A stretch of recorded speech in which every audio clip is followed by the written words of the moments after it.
Por favor, ignorem esta cara de morto-vivo com sono durante o vídeo. Olá pessoal! Hoje vamos falar de um dos problemas em aberto mais famosos da matemática, a hipótese de Riemann. Bernadette, será que tenho alguma hipótese contigo? Não, és nerd.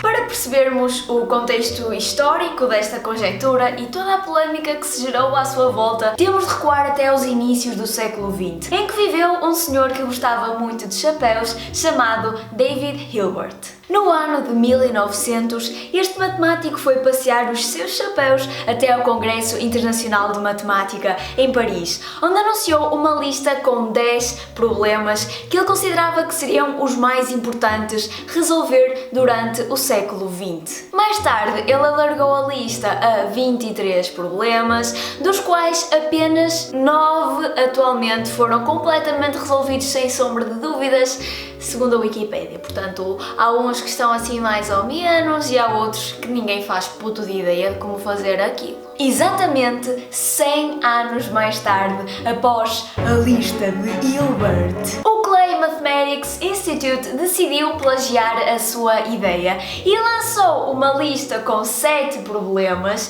que eles achavam que seriam os mais importantes resolver durante o século XXI. Desta vez oferecendo $1 milhão a quem resolvesse algum. Até agora, só um é que foi solucionado e ainda por cima o gajo recusou o dinheiro. Estás tolo, meu? Curiosamente, há exatamente um problema em comum às duas listas, a hipótese de Riemann. Portanto, já por aí dá para ver que a coisa não está fácil. História à parte, vamos falar da matemática. Comecemos por uma questão simples. O que é que acontece se nós somarmos 1 mais 1 sobre 2, mais 1 sobre 3, mais 1 sobre 4, mais 1 sobre 5, sem nunca parar? Bem, o que acontece é que o valor da soma se torna cada vez maior e explode para infinito. Esta série não é convergente, não admite nenhum valor, porque fica tão grande quanto a gente queira. Ok, então vamos tentar outra coisa. E o que é que acontece se eu fizer 1 mais 1 sobre 2 ao quadrado, mais 1 sobre 3 ao quadrado, mais 1 sobre 4 ao quadrado, ou seja, algo como antes, mas ponho quadrados nos denominadores para as coisas ficarem mais pequeninas. Bem, nesse caso nós obtemos um resultado mais interessante. Assim a série já vai convergir e vai dar π ao quadrado sobre 6. Curioso. A soma do recíproco dos cubos dá uma coisa um bocado mais feia, aproximadamente 1.202, mas se nós voltarmos a fazer 1 sobre 1 mais 1 sobre 2 à quarta, mais 1 sobre 3 à quarta, mais 1 sobre 4 à quarta, voltamos a ter um resultado interessante. π à quarta sobre 90. Leonhard Euler, como bom matemático que era, colocou então a questão: para que valores de S é que a expressão z de S, que é tipo 1 mais 1 sobre 2 igual a s, mais 1 sobre 3 igual a s, blá blá blá, toma um valor interessante, digamos. Pelo menos converge. É fácil ver que se S for menor ou igual a 1, então a soma explode, torna-se cada vez maior e vai para infinito. Por exemplo, se nós tomarmos S igual a 0, fica 1 mais 1 mais 1 mais 1 mais 1 mais 1 forever and ever, dá infinito, digamos. Então, estavam um dia os inteiros positivos em fila à espera de serem somados com um certo expoente S, quando de repente aparece um gangue de números primos e eles organizam-se da seguinte maneira. Para espanto de todos, estas duas expressões são iguais, ou seja, vocês metem um valor de S numa, metem um valor de S noutra e dão a mesma coisa. Isto significa que os números primos arranjaram uma forma de aparecer em cena. E então nós descobrimos uma espécie de veículo tradutor que nos permite transformar questões sobre números primos em questões sobre números inteiros, que em geral são muito mais fáceis de trabalhar. Mas apesar da utilidade e importância desta função z de S, ela parecia na mesma uma besta indomável para Euler. Difícil de domesticar porque nem sequer estava definida para S menor ou igual a 1, visto que, nesses casos, a série não admite nenhum valor numérico. Vai para o caralho. Eis que chega Riemann e então ele tenta atacar o monstro criando uma nova função, a que nós chamamos a função zeta de Riemann. Ela tem este aspecto assim horrível, mas para todos os valores de S em que z de S não explode, temos que z de S é igual a zeta de S. Ou seja, esta função coincide com a nossa função anterior nos valores certos. Mas esta função zeta tem uma grande vantagem. Ela consegue aguentar com todos os números inteiros, racionais, imaginários complexos, sem explodir. Vai sempre produzir um resultado numérico, um valor mesmo. Só não está definida para S igual a 1, porque, enfim, ninguém é perfeito. Em todo caso, a função zeta é um upgrade da função z e porta-se muito melhor. Logo, é natural perguntarmos que propriedades interessantes é que a função zeta revela. Por exemplo, quais são os valores de S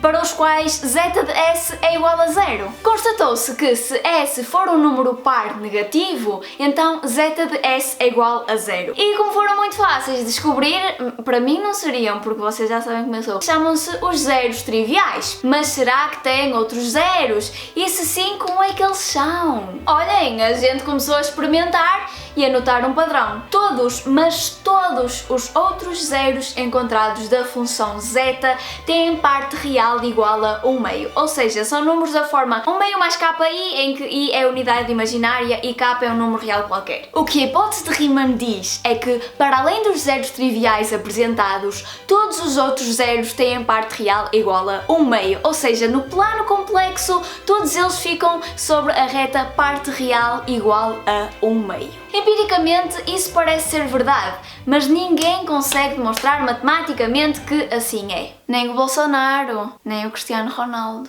Agora, para que é que isto serve mesmo? Terá mais alguma utilidade ou é só uma fonte de masturbação mental para os matemáticos? Se bem se recordam, eu há pouco tempo disse que estas coisas estão relacionadas com questões sobre números primos. E uma pergunta natural é: quantos números primos é que há até 100? Ou até 1000? Ou até 1.000.000? Aliás, quantos números primos é que existem até um certo número X? Com apenas 15 anos, Gauss lançou uma estimativa. Ele disse que a quantidade de números primos inferiores a x era aproximadamente igual a x sobre o logaritmo natural de x. Depois ele foi aperfeiçoando a estimativa e disse que esta coisa aqui, li de x, era uma aproximação melhor para a quantidade de números primos menores do que um outro dado. Ok, quão boa é a aproximação? Qual é o erro cometido? Qual é que é a diferença entre o verdadeiro valor da quantidade de números primos menores do que x e a estimativa dada por li de x? Caso a hipótese de Riemann seja verdadeira,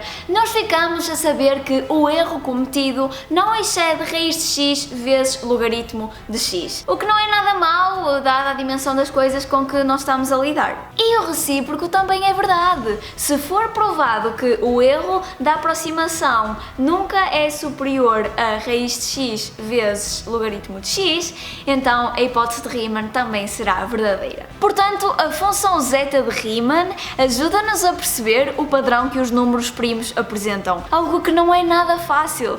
Por isso, é uma ligação surpreendente entre duas coisas que parecem tão distintas. Como vocês devem imaginar, já houve quilhões de matemáticos a dizer "provei a hipótese de Riemann", quando na verdade tinham feito porcaria algures e as demonstrações estavam todas erradas. Recentemente, um matemático de renome chamado Sir Michael Francis Atiyah, tipo Atiyah de Cascais, que já recebeu a medalha Fields e o prémio Abel, ele é tipo a Marie Curie da matemática, veio dizer que tinha demonstrado a hipótese de Riemann de uma maneira simples e apresentou a sua demonstração há pouco. Vou deixar o link na descrição para quem quiser ver. Só que, apesar dele ser um matemático excepcional, o senhor já tem 89 anos e a idade não perdoa. Pelo que é praticamente consensual que a sua demonstração está incorreta, acho eu. Ele é Deus na mesma. Simplesmente parece-me um bocado estranho como é que ele foi tão pouco cauteloso. Não sei, digam-me nos comentários como é que vocês reagiriam se achassem que tinham demonstrado um problema que estava por resolver há mais de 150 anos. Lançavam-se logo aos leões e apresentavam tipo pau a demonstração, ou consultavam todos os matemáticos existentes no mundo primeiro para se assegurarem que não fizeram porcaria? Não sei. Vou deixar na descrição alguns links para quem quiser saber mais sobre este assunto e já não roubo mais do vosso tempo. Vemo-nos no próximo vídeo.